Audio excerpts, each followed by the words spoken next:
तो अगर आप भी चाहते हो 2025 में कैलिस्थेनिक्स स्टार्ट करना, तो बहुत सी ज़रूरी एक्सरसाइज होती है जो कि आपको करनी चाहिए। तो आज हम उसी एक्सरसाइज के ऊपर बात करेंगे। तो बिना टाइम वेस्ट करे स्टार्ट करते हैं। तो बॉडी को वार्म करने के लिए हम स्टार्ट करेंगे हमारी जंपिंग से, और जब जंप हमारा स्टार्ट हो जाएगा, जंप खत्म हो जाएगा, थोड़ी देर जंप करने के बाद 30 to 40 सेकेंड, उसके बाद जाके हम करेंगे जंपिंग जैक।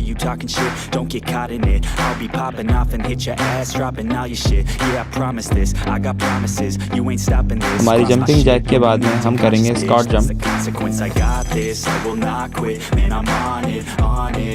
क्योंकि हमारी बॉडी वार्म हो चुकी है, तो अब हम करेंगे जंप स्क्वाट से, या फिर कह लो स्क्वाट जंप। अब ये स्क्वाट जंप भी हमने 30 सेकंड से ज़्यादा कर लिया है। तो कैलिस्थेनिक्स की स्टार्टिंग करने से पहले हम थोड़ा सी वार्म अप करेंगे, जिसमें हम थोड़ा रिस्ट का वार्म अप करेंगे, जिससे हमको रिस्ट में इंजरी वगैरह ना हो। वार्म अप हमारे लिए बहुत ज़्यादा मोस्ट इंपॉर्टेंट होता है, क्योंकि अगर हम वार्म अप ना करें, खासकर रिस्ट का वार्म अप ना करें, तो जो इंजरी हो जाती है उसमें बहुत दिक्कत हो जाती है। लोग कहते हैं ना कि भाई रिस्ट में पेन हो रहा है, रिस्ट में पेन हो रहा है, बहुत ज़्यादा कलाइयों में दर्द रहता है, बहुत ज़्यादा वर्कआउट नहीं हो पाती। तो इसी वजह से नहीं हो पाती, क्योंकि हम वर्कआउट करने से पहले ये वार्म अप नहीं करते हैं। ये वार्म अप बहुत ज़्यादा इम्पॉर्टेंट होता है। तो आप कर लेते हैं थोड़ा इन्वर्टेड रो। इन्वर्टेड रो दो टाइप की होती है, एक इस ग्रिप में होती है और एक इस ग्रिप में होती है। वैसे तो मैं रिंग से कर रहा हूँ, बट आप चाहो तो एक बार से भी कर सकते हो, सेम रहेगा। एक इसमें आपको खींचना है और एक इसमें। ये दो चीजों में आपका ट्रेन, ये चीज हो रही होती है, ठीक है, ये जो चीज है आपकी, ये चीज, ये मसल ट्रेन हो रही होती है, और साथ ही साथ में आपकी पुल करने की स्ट्रेंथ भी बढ़ती है। आपको इसमें ध्यान ये रखना होता है, पूरी तरीके से आपको कॉन्ट्रैक्शन करना होता है। जैसे कि दूसरी वाली ग्रिप में, तो लास्ट में जाके मेरी ग्रिप वैसी हो जाएगी। मैं अपनी तरह से कंट्रोल नहीं करूँगा इस तरीके से, बट ये स्टार्टिंग से करते करते हो जाएगा। और अगर आप रिंग का यूज़ नहीं कर रहे हैं तो आप बार पे भी कर सकते हैं, बट आपको बस यही ध्यान रखना होता है कि किसी चीज़ की ऐसी तरीके से हेल्प लेकर आप करो। जैसे मैंने टेबल रखा है, आप भी कुछ चीज़ें रख सकते हैं।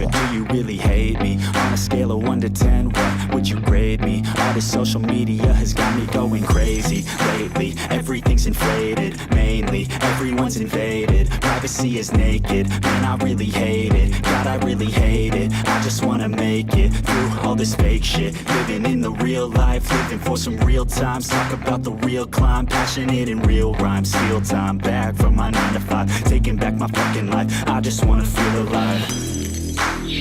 तो अब स्टार्ट कर लेते हैं हमारे पुलअप से। तो देखो, पुलअप मोस्ट इंपॉर्टेंट एक्सरसाइज होती है अगर आपको बैक चाहिए होती है चौड़ी, ठीक है। अगर आपको चौड़ी बैक चाहिए तो इंपॉर्टेंट एक्सरसाइज होती है पुलअप। और पुलअप के लिए आपको क्या करना है, अगर आपको पुलअप करनी है तो पुलअप बहुत सी ग्रिप में होती है। एक इस ग्रिप में भी हो जाएगी, एंड इस ग्रिप में भी हो जाएगी, और एक वाइड ग्रिप में हो जाती है, और एक आर्चर पुलअप हो जाती है, और फिर उसके बाद इस ग्रिप में भी होती है। और इसके लिए अगर आपको स्पेशली एक वीडियो चाहिए तो आई लिंक में आपको मिल जाएगा।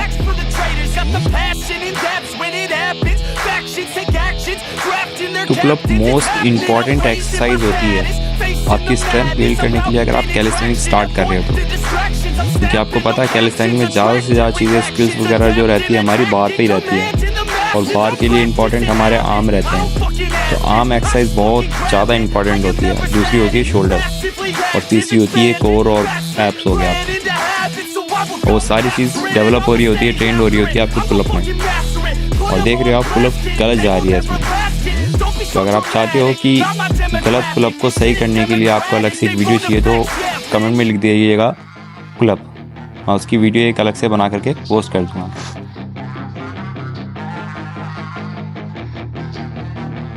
Yeah, she's got some nice long hair, and you know that she's a bad chick. All the boys stare, can't help it, it's a habit. Clothes that she wears, short skirt and a jacket. I just wanna get her all alone on a mattress. I just wanna have it, I just gotta have it. Rumors all around say her body is fantastic.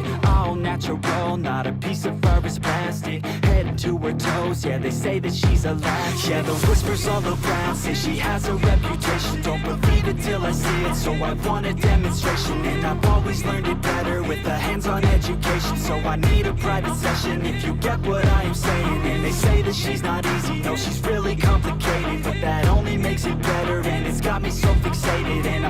type to wait around. I've never hesitated, but she's got me captivated. So the game I'm gonna क्योंकि अब हमारी pull up की exercise हो चुकी है तो अब हम स्टार्ट कर लेते हैं थोड़ा डिप।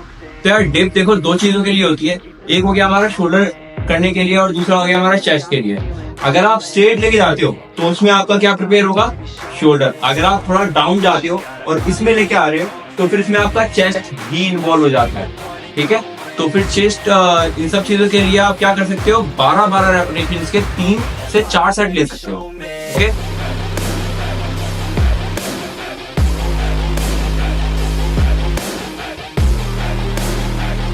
तो डिप सबसे मोस्ट इम्पॉर्टेंट एक्सरसाइज होती है कैलिस्थेनिक के लिए भी, क्योंकि जैसा कि मैंने आपको कहा था कि भाई कैलिस्थेनिक सारा का सारा डिपेंड करता है हमारे शोल्डर के ऊपर, हमारे कोर के ऊपर और हमारे आर्म के ऊपर। यार शोल्डर अगर अच्छा होगा ना तो आप प्लांच कर पाओगे अच्छे से, ठीक है, हैंड स्टैंड कर पाओगे बहुत अच्छे से। और ऐसी बहुत सारी स्किल्स है जो कि शोल्डर सबसे ज़्यादा इंपॉर्टेंट होते हैं उसमें, और ये एक प्राइमरी पार्ट होता है। देखो अगर आपके अंदर स्ट्रेंथ है तो आप इस तरीके से कर सकते हो स्टार्टिंग में, लेकिन अगर आपके पास स्ट्रेंथ नहीं भी है तो फिर आप इसी तरीके से नीचे जाओगे एंड वापस से पैरों के ऊपर आ जाओगे, नीचे जाओगे एंड देन वापस से पैरों से ऊपर आ जाओगे। और जैसे ये करते करते आपके अंदर स्ट्रेंथ बिल्ड हो जाएगी तो आप रिंग डिप भी कर सकते हो, जिसमें आप सिर्फ और सिर्फ रिंग में क्या होता है, आपको पूरा कंट्रोल रखना होता है मेनली, क्योंकि इसमें आपकी सिर्फ और सिर्फ शोल्डर ही ट्रेन नहीं हो रहे होते, पूरी बॉडी वर्क कर रही होती है। ये थोड़ा सा एडवांस लेवल हो जाता है।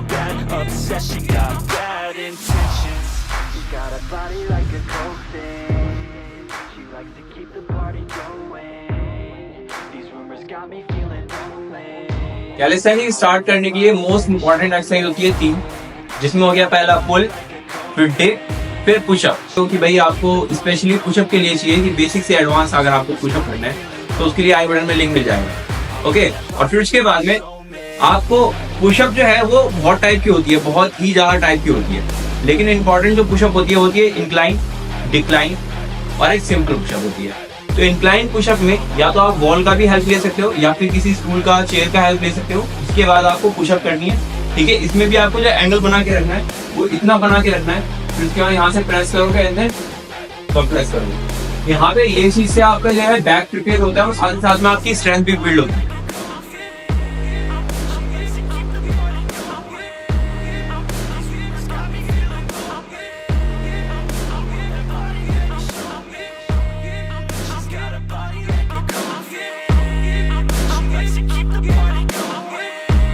अब कर लीजिए हैं प्लैंक होल्ड। आपको मैक्सिमम हो सकता है, जितना हो सकता है वो मैक्सिमम रखना है आपको, बट आपको प्लैंक होल्ड रखते समय इस चीज का ध्यान रखता है, ये जो आपकी ये चीज है ये गलत हो जाती है। इस चीज को आपको ये चीज यूं ना रख के आपको ये स्ट्रेट रखनी है, ओके। फिर उसके बाद में आप ये चीज कर सकते हो, ठीक है। लेकिन अगर आपका ये चीज इसमें यूं जा रहा है तो ये चीज गलत हो जाएगी, क्योंकि फिर उसमें आपका कोर इन्वॉल्व नहीं होगा, यहाँ का जो फैट होगा वो बर्न नहीं होगा, साथ ही साथ आपकी स्ट्रेंथ बिल्ड नहीं होगी। और जब स्ट्रेंथ ही बिल्ड नहीं होगी तो फिर कैलिस्थेनिक्स में वो हेल्प नहीं करेगी। तो इस चीज का ध्यान रखना।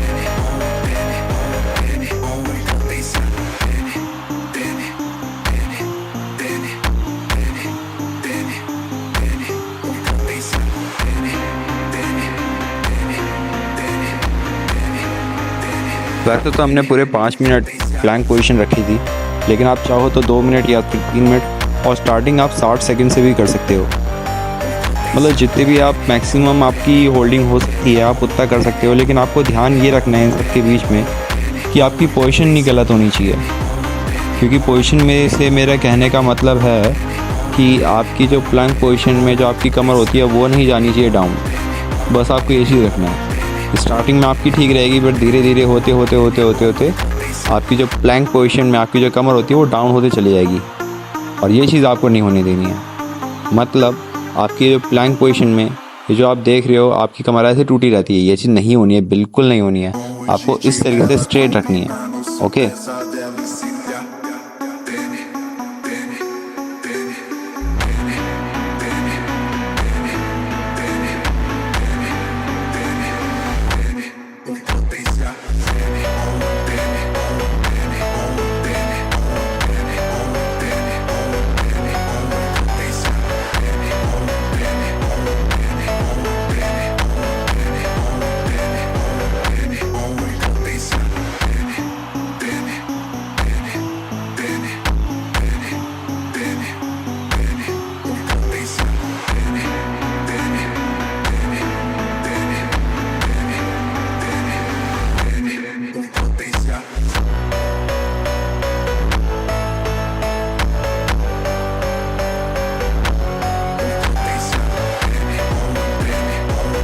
तो अब बात कर लेते हैं पाइक वॉक के बारे में।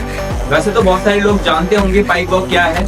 एक पाइक की पोजीशन पे रहना होता है और 90 डिग्री का एंगल बनाना होता है इसमें आपको। फिर उसके बाद में आपको सीधा जाना होता है, फिर वापस से आना होता है। ठीक है, इस चीज में आपका पूरा कोर इन्वॉल्व होता है, ये वाली मसल इन्वॉल्व होती है, और इसके इन्वॉल्व हो जाने से आपकी जो स्ट्रेंथ बिल्ड होती है वो आपको कैल्शियम में बहुत हेल्प करती है, और स्पेशली आपका हैंडस्टैंड प्रिपेयर करने में बहुत ज्यादा हेल्प करती है। तो इसलिए आपका जो पाइक वॉक है वो बहुत इंपॉर्टेंट एक्सरसाइज होती है अगर आपको वही कैल्शियम स्टार्ट करनी है उसके लिए। ठीक है, ये हो गई हमारी पाइक पुशअप। ये बहुत ज़्यादा इंपॉर्टेंट होती है। इसको इस तरीके से नहीं, नीचे की तरफ से करना होता है, जिसमें आप हाथों से 90 डिग्री का एंगल बना करके करते हो, बिल्कुल ऐसे। तो ये चीज़ आपको ठीक करनी है। आपको इस तरीके से करना है बिल्कुल, जिसमें आपके हाथों का 90 डिग्री बन रहा हो यहाँ पे। फिर उसके बाद में ऊपर प्रेस करना है, आगे की तरफ नहीं जाना है। और जब ये आपका हो जाएगा देन आप 90 डिग्री का होल्ड रख सकते हो किसी दीवार की हेल्प लेके या फिर टेबल लेके, बिल्कुल ऐसे। और फिर उसके बाद में आप चाहो तो इसी में ही पुशअप भी ले सकते हो, जिसको कहते हैं हम पाइक पुशअप। और सेम जब ये आपकी पाइक पुशअप हो जाएगी तो 90 डिग्री के एंगल में स्ट्रेट होने के बाद में पैरों को अप कर दोगे, तो उससे क्या हो जाएगा, आपकी हैंडस्टैंड की स्ट्रेंथ आ जाएगी। और पाइक की पोजीशन में आपको याद रखना है कि आपको वन लेग स्ट्रेट करने हैं। ठीक है, पाइक की पोजीशन में रहकर आपको ध्यान रखना है कि वन लेग स्ट्रेट करनी है, जिसमें आपका वन लेग जो रहेगा वो स्ट्रेट रहेगा 90 डिग्री के एंगल में, और फिर जो एक हैंड रहेगा वो ऊपर की तरफ रहेगा। ठीक है, इससे आपका क्या होगा, थोड़ा थोड़ा स्टैंडिंग होगी, जिससे आप हैंड स्टैंड में हेल्प हो जाएगा। ठीक है, फिर उसके बाद में आपको क्या करना है, हैंड स्टैंड होल्ड करना है दीवार की हेल्प से। वॉल हैंड स्टैंड में बहुत मुश्किल नहीं होती है, आपको सिंपली इस तरीके से हैंड स्टैंड करना है, जिसमें आपका जो पैर रहेगा वो दीवार की हेल्प लेकर स्टैंड रहेगा।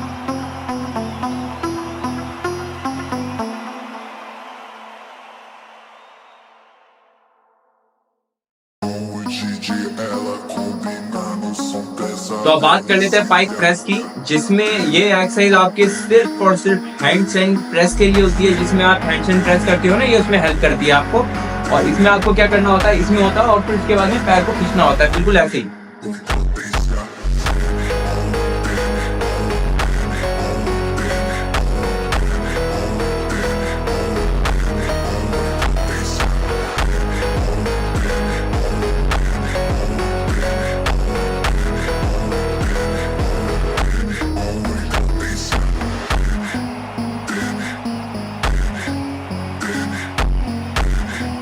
अच्छा, ये एक्सरसाइज ना बहुत ज़्यादा इम्पॉर्टेंट होती है आपकी कोर के लिए और ओवरऑल हैंडस्टैंड के लिए।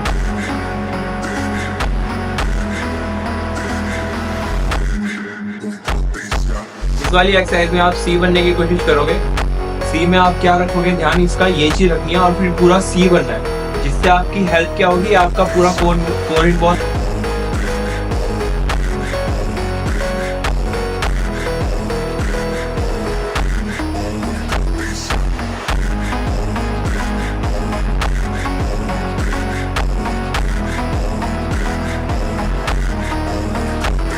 अब बात कर लेते हैं वन आर्म रो, जिसमें आप बिल्कुल प्लैंक की पोजीशन में रहने के बाद में आपके दोनों आर्म जो रहेंगे स्ट्रेट रहेंगे, और फिर एक आर्म आपका ऊपर की तरफ जाएगा। इसमें आपका सिर्फ और सिर्फ क्या होता है कि भाई स्ट्रेंथ भी बिल्ड होती है और एक बॉडी वेट एक्सरसाइज भी होती है।